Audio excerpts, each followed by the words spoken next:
What's up, guys? How you doing? Morning. Fire away.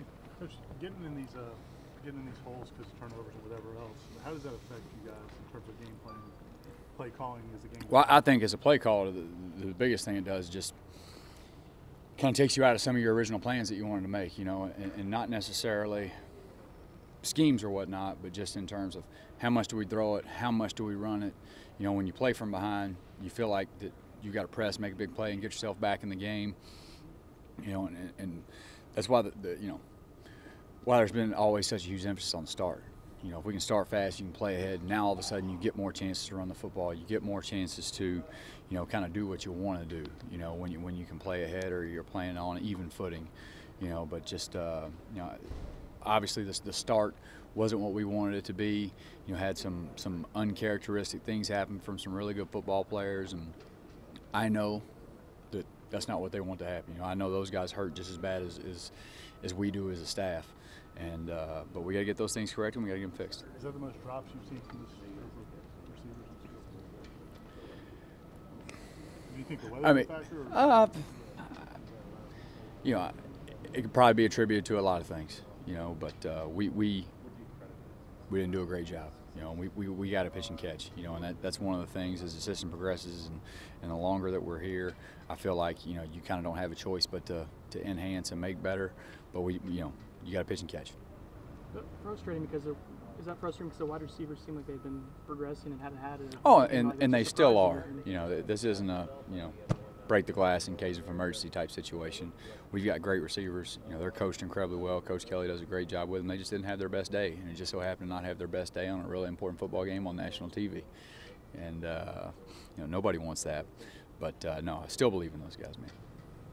Willie and Alec both mentioned simplifying things up front for the offensive line and maybe allow the running game to get going.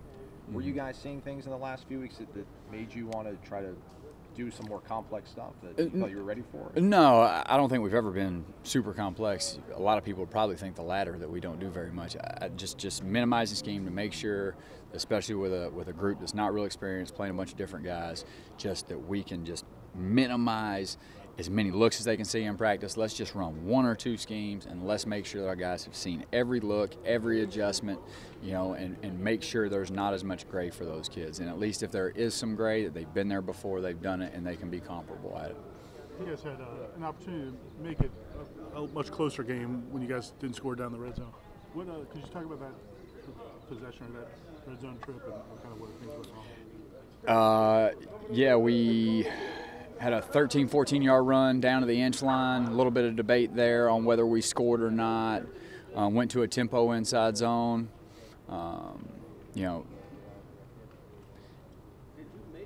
Didn't get a call made up front, that would at least help the front side. And then obviously we've got to manage the backside at quarterback there. On third down from the one, just want to put big bodies on big bodies. Got beat, on a slant across our face, didn't handle that great. And then on fourth down, obviously we didn't get that thing completed. And so from a situational standpoint, I think really the second down and then third down, not doing a great job with our big bodies, but we got to just keep putting those guys in those positions and get it corrected. I think fans and media sometimes will say, well, you got Tamorian Terry, why don't you just take some shots with him? What goes into that?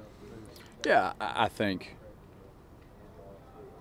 what had happened in the game up to that game had not pitched and catch very well. When you got the ball on the 1 yard line, I think that the adage since I was probably, a 12-year-old little triple option quarterback doing it really poorly, the adage has always kind of been, if you can't gain a yard, you probably don't deserve it. And so I think that was kind of the mentality. Let's go find a way to get a yard. And we didn't get it done.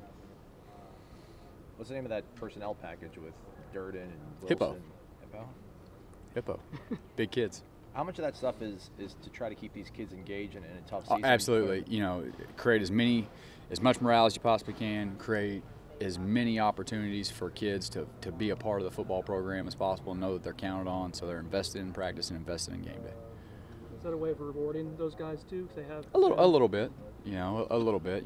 Those guys, they've done a really good job for us. And obviously what's happened the last few weeks, nobody wants that to happen. And nobody expects that to happen. Nobody here. Our defense, played as probably well as any defense in the country, you know, up until the last few weeks. And you know what? They're going to get back. I know this. Coach Barnett is an unbelievable football coach, all right, and we've got really good kids. Okay, and with great coaches and great kids, they're going to find a way to get it done. How far has Juwan come to get back in the lineup? Juwan Williams, how far has he come back to? Yeah, you know, I think again it's just injuries, you know, being beat up, you know, the mental continuity thing, and seeing him play with some confidence, really good for us. You know, we need him to keep progressing, you know, for the long-term future of the program, as opposed, and also for these next 2 weeks. All good there? Thank you guys. Thank you.